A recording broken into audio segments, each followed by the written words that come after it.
শরীয়তপুরের নড়িয়ায় নতুন 50 শয্যার উপজেলা স্বাস্থ্য কমপ্লেক্সের নির্মাণ কাজ শেষ হলেও মামলা জটিলতায় চালু হচ্ছে না চিকিৎসা কার্যক্রম। জেলার একমাত্র আইসিইউ নির্ভর হাসপাতালটি চালু না হওয়ায় ভোগান্তিতে চিকিৎসক ও সেবা প্রত্যাশীরা। এদিকে হাসপাতালের যন্ত্রাংশ ব্যবহার না করায় অধিকাংশই নষ্ট হচ্ছে। শরীয়তপুর থেকে আসাদ গাজীর প্রতিবেদন, জানাচ্ছেন ইমরুল কায়েস। কোটি মানুষের আস্থার ভালোবাসায় 11 বারের মতো দেশের 1 নম্বর রেফ্রিজারেটর ব্র্যান্ড ওয়ালটন।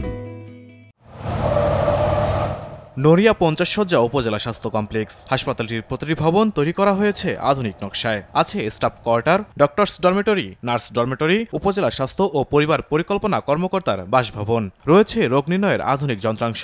ব্যবস্থা করা হয়েছে নিরবচ্ছিন্ন বিদ্যুৎ সুবিধার। তবুও সেবা কার্যক্রম শুরু হয়নি এই প্রতিষ্ঠানের। স্থানীয়রা জানায়, হাসপাতালের নির্মাণ কাজ 7 মাস আগে শেষ হলেও উদ্বোধন করা হয়নি। ফলে দুর্ভোগে 14টি ইউনিয়ন ও পৌরসভার লাখো সেবা প্রার্থী। শুধু তাই নয়, দীর্ঘদিন পড়ে থাকায় নষ্ট হচ্ছে হাসপাতালের আধুনিক যন্ত্রাংশ। হাসপাতাল চালু হলে আমাদের ঢাকা ঢুকে দৌড়ানো লাগতো না, এই জায়গায় মোটামুটি সুচিকিৎসা পাওয়া যেত। এত চালু হাসপাতাল ওকে সব কমপ্লিট হয়েছে, কিন্তু হাসপাতালটা চালু হচ্ছে না। ভর্তি হইতে পারি না এবং কি ডাক্তার দেখাইতে পারি না, সময় মতো আসতে পারি না, টাকা লাগে অতিরিক্ত। এবং কি আমাদের এই হসপিটাল ডাক্তার যদি আসতো, আমরা বাড়ির পাশে আমাদের নড়িয়াবাসীর অনেক উপকার হতো। নড়িয়া থানার মধ্যে অনেক উপকার হতো। শিশুদের যে রাখার জন্য যে সুন্দর একটা পরিবেশ, কিংবা একটা সুস্থ থাকার জন্য যে একটা বাচ্চার সুন্দর একটা পরিবেশের দরকার হয়, সো এইখানে ওই পরিবেশটা এখানে নাই। যে একটা বাচ্চা সুস্থ রাখার জন্য ভালো একটা পরিবেশ হইলে তাড়াতাড়ি সুস্থ হয়ে যায়। তো এখানে বেড, তারপরে যেই জিনিসপত্র, এগুলার সাথে বাচ্চার সাথে যায় না। যে বাচ্চা সুস্থ রাখতে হইলে ভালো একটা পরিবেশের দরকার আছে। তো এইখানে সব পরিবেশে অনেক নোংরা। এখানে ভাঙ্গাচুরা, সিট নাই, 8-10টা রুগী এলে অনেক কষ্ট হয়। আর টয়লেট, গোসলখানা অনেক খারাপ। বাচ্চাগো নিয়ে থাকতে আমাদের অনেক সমস্যা হয়।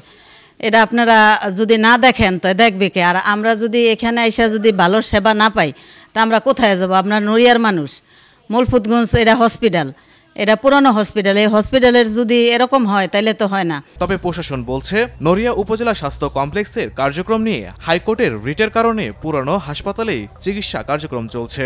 নড়িয়া উপজেলা স্বাস্থ্য কমপ্লেক্সের কার্যক্রম নিয়ে আদালতের একটি রায় আছে এবং রায়ের আলোকেই পুরাতন জায়গাতে উপজেলা স্বাস্থ্য কমপ্লেক্সের কাজ চলমান আছে। ডক্টরদের, নার্সদের যে থাকার জায়গাগুলো ছিল সেগুলোতে কার্যক্রম চালাতে বাধ্য হচ্ছি, সীমিত পরিসরে হলেও।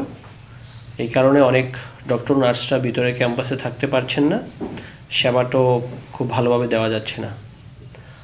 তো আপনারা জানেন যে ইতিমধ্যে এই সেবাকে নিশ্চিত করার জন্য প্রায় 51 কোটি টাকা ব্যয়ে 6 একর জমির উপর নড়িয়া পৌরসভায় একটি অত্যাধুনিক স্বাস্থ্য কমপ্লেক্স হয়েছে, যেখানে আইসিইউ সুবিধাও রয়েছে।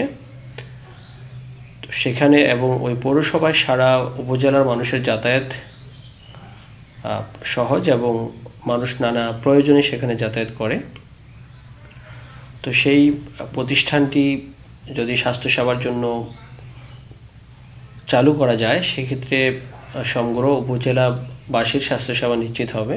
দ্রুত হাসপাতালটির সেবা কার্যক্রম চালু করে স্থানীয়দের জনভোগান্তি কমাবে প্রশাসন, এমনটাই প্রত্যাশা স্থানীয়দের। ইমরুল কায়েস, RTV।